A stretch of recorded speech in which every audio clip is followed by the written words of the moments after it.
He was lightning in human form, the man who could strike faster than a blink and vanish even faster. It has been over 5 decades, yet the mystery surrounding Bruce Lee's death still refuses to rest. Some say he was poisoned. Others claim it was a secret feud in Hong Kong's film world. But the truth, hidden in medical reports, hospital logs, and one small white pill, tells a different story. Bruce Jun Fan Lee was born on November 27, 1940, in San Francisco during a U.S. tour of his Chinese opera star father, Li Hoi Chuen. By the time he could walk, cameras were already part of his world. As a child actor in Hong Kong, he appeared in more than 20 films, yet fame never shielded him from violence. Bullied for his mixed heritage, Bruce learned early that charisma alone couldn't survive the streets of Kowloon. At 13, after a brutal fight, he sought the tutelage of Master Ip Man and the art of Wing Chun. What began as self-defense became obsession. By 18, his movements had the precision of a machine and the philosophy of a monk. Fights followed him off-screen, and his temper pushed his parents to send him back to the United States. Seattle, 1959. He worked in restaurants, studied philosophy at the University of Washington, and taught martial arts to anyone who would listen. Students, cops, stuntmen. From that small basement, he developed Jeet Kune Do, the way of the intercepting fist. His message, absorb what is useful, discard what is not. It was rebellion disguised as enlightenment. Television caught on. In 1966, he became Kato in The Green Hornet, his first taste of Western fame. But Hollywood wasn't ready for an Asian leading man. So Bruce went back to Hong Kong, where audiences already worshipped him. In just 3 years, The Big Boss, Fist of Fury, and The Way of the Dragon broke box office records across Asia. By 1973, he was the most recognizable martial arts figure on Earth, and yet his body, sculpted like steel, was quietly starting to fail. During a routine training session in 1970, Bruce lifted weights too quickly and felt something snap. A herniated spinal disc nearly paralyzed him. Doctors prescribed cortisone injections, a steroid meant for short-term relief. Bruce used them relentlessly. The cortisone healed his back, but began dismantling the rest of his body. Steroid abuse can suppress the adrenal glands, leaving the body unable to balance water and salt. It can trigger fatigue, mood swings, and sudden collapses, all hidden beneath a flawless exterior. Then came a purely cosmetic choice, removing his underarm sweat glands to stay dry on film. He thought it would make him look perfect, but that surgery stripped him of his ability to cool himself naturally. 10 weeks before his death, while dubbing Enter the Dragon inside a hot recording studio with the air conditioning turned off, Bruce suddenly collapsed. He clutched his head, gasped for air, and fell unconscious. Doctors at Baptist Hospital found his brain swollen, cerebral edema, and treated him with mannitol, a drug that drains fluid from the brain. He survived, bewildered but defiant. Blood tests showed traces of cannabis, prompting speculation of drug misuse. Yet modern toxicology later proved marijuana could not produce such swelling. The real cause remained a mystery. Bruce ignored the warning and returned to filming days later, telling friends, "My body is fine." It wasn't. July 20th, 1973. A humid afternoon in Hong Kong, Bruce was in high spirits, preparing to meet producer Raymond Chow to discuss Game of Death. At 2 o'clock, they met at his home, talked business, and laughed like usual. By 4, they drove to the apartment of Taiwanese actress Betty Ting Pei, a friend, and according to tabloids, something more. Inside her small bedroom, Bruce was reviewing the script, gesturing animatedly as always. Suddenly he rubbed his temples. The same headache that had nearly killed him months before was back. Betty offered a single white pill, Equagesic, a combination of aspirin and meprobamate, a mild sedative often used for tension headaches. Bruce took it with soda and lay down to rest. The clock ticked quietly. Outside, traffic echoed through the streets of Kowloon Tong. When Raymond returned around 8 p.m., Bruce still hadn't appeared for dinner. He knocked, called his name, then forced the door open. Bruce lay motionless, breathing shallowly, then not at all. Betty dialed her personal physician, who attempted resuscitation, but it was too late. An ambulance raced him to Queen Elizabeth Hospital. Doctors worked frantically. At 11:30 p.m., Bruce Lee was pronounced dead on arrival, age 32. The official cause, acute cerebral edema.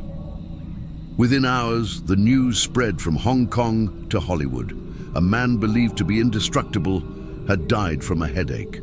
Crowds gathered outside the hospital demanding answers. Rumors erupted: poison, gang retribution, secret lovers, even supernatural revenge. His wife, Linda Lee Cadwell, shattered, demanded a full autopsy. The Hong Kong coroner, assisted by Dr. Donald Tier of Scotland Yard, performed the examination the next morning. The results would confuse doctors for decades. The body of Bruce Lee arrived at Queen Elizabeth Hospital just before midnight. No wounds, no bruises, no sign of struggle. Only silence and a mystery that medicine was not ready to explain. The air was cold, clinical. Stainless steel glinted under fluorescent lights. Pathologists began with the basics: height, weight, external examination. Bruce Lee, once one of the most powerful physiques in film, now weighed barely 120 pounds. There were no external injuries, no needle marks, no internal bleeding. His lungs were clear, his heart was strong. But when they opened the skull, the truth began to surface. The brain was swollen. Its weight measured 1,575 grams, nearly 13% heavier than normal. The tissue was firm, congested with fluid, a textbook sign of cerebral edema. Toxicology reports came back days later. Inside his system, traces of aspirin and meprobamate, the two ingredients in the painkiller Equagesic, and minute quantities of cannabis, likely from recent use. No barbiturates, no alcohol, no poison. Nothing that could by itself kill a man this way. So why had his brain expanded until it shut down vital function? The coroner, Dr. Donald Tier, one of Scotland Yard's most respected forensic consultants, reviewed the findings. After hours of deliberation, he signed the official report: death by acute cerebral edema, secondary to hypersensitivity reaction to Equagesic.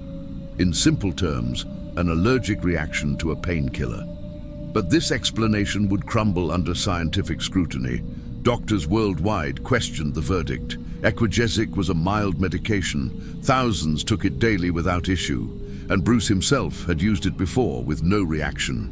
If it were truly anaphylaxis, his airways should have been inflamed, his throat constricted, his lungs filled with fluid. Yet the autopsy showed none of it. No hives, no rash, no laryngeal swelling, only the brain. Something else had forced the fluid to rush into his skull, something systemic, deep, invisible. Forensic pathologist Dr. Michael Hunter, decades later, revisited Bruce's medical history. He discovered the hidden thread linking every symptom: cortisone dependency. Since 1970, Bruce had relied on cortisone injections to manage his severe back injury. The drug restored mobility, but also suppressed his adrenal glands, small organs that control the body's reaction to stress, temperature, and hydration. When those glands fail, blood pressure collapses. The kidneys can no longer balance salt and water. Fluid begins to accumulate in the body, and the brain swells. This is known as adrenal crisis, a silent internal shutdown. And Bruce showed every warning sign: drastic weight loss, constant fatigue and irritability, sudden mood swings, and an increasingly fragile immune system. By the time of his death, his body was trapped between steroid dependency and dehydration. a perfect storm of imbalance that no one noticed. Nearly half a century later, in December 2022, researchers from the Clinical Kidney Journal offered a new and shocking theory. Bruce Lee died because his kidney could not excrete water fast enough. The doctors reviewed every autopsy note, hospital report, and eyewitness statement. Their conclusion: hyponatremia, dangerously low sodium levels caused by overhydration. In the weeks before his death, Bruce had adopted a liquid-based diet: carrot juice, apple juice, protein shakes, and water. Lots of water. Without sweat glands and with impaired kidney function, his body could not eliminate the excess. The result? The sodium in his blood became diluted. Cells began to absorb water and swell, including brain cells. The process was slow, silent, and irreversible. In essence, Bruce Lee drowned from within. The swelling crushed his brain against his skull, stopping his heart and lungs in minutes. It's an eerie twist of fate. The man who once said, "Be water, my friend," may have been undone by water itself. The Hong Kong summer that year was punishing. Temperatures soared above 90 degrees Fahrenheit, humidity suffocating the city. Bruce's home and the small apartment where he collapsed both lacked proper air conditioning. Remember, he had no sweat glands. His body could not cool down. When heat builds inside a body that can't release it, blood vessels expand, blood pressure drops, and the brain once again swells. Doctors called it heat stroke, and it fit eerily well with the events of that evening. Taken together, the evidence suggests that heat, dehydration, and adrenal failure worked hand in hand, a trifecta that ended in cerebral edema, the same condition that had nearly killed him 10 weeks earlier. No matter the theory, allergy, steroid collapse, heat stroke, or hyponatremia, all paths lead to the same physiological end: massive cerebral edema. Fluid accumulated inside the skull until it compressed the centers that control breathing and heartbeat. There was no painkiller powerful enough to stop it, no medical equipment advanced enough to reverse it in 1973. The most disciplined body in cinema was betrayed by its own perfectionism. Bruce Lee had pushed himself past human limits, physically, mentally, biologically, and his body simply shut down. The aftermath was chaos. Outside the hospital, thousands gathered in disbelief. Police were forced to barricade the entrance. Across Hong Kong, theaters played his films on loop. The nation had lost not just an actor, but a symbol of modern Chinese pride. His widow, Linda Lee Cadwell, accompanied the coffin back to Seattle. The pallbearers were a testament to his reach, Steve McQueen, James Coburn, and Chuck Norris among them. At Lakeview Cemetery, he was laid to rest beside a simple stone engraved with his own words: "Your inspiration continues to guide us toward personal liberation." 6 days later, Enter the Dragon premiered. It would earn over $350 million, the equivalent of more than $1 billion today, transforming his legend into immortality. Half a century on, the question remains: what truly killed Bruce Lee? Modern medicine now suggests a blend of causes: adrenal failure, water intoxication, and heat intolerance, all converging into one fatal event. There was no villain, no conspiracy, only biology and obsession colliding in the body of a man who demanded too much from himself.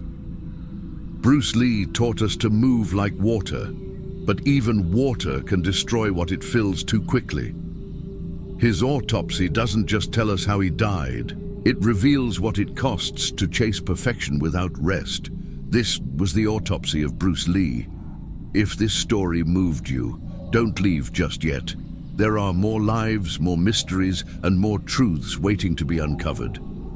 Subscribe to the channel and join me every week as we open another case, another life, another autopsy.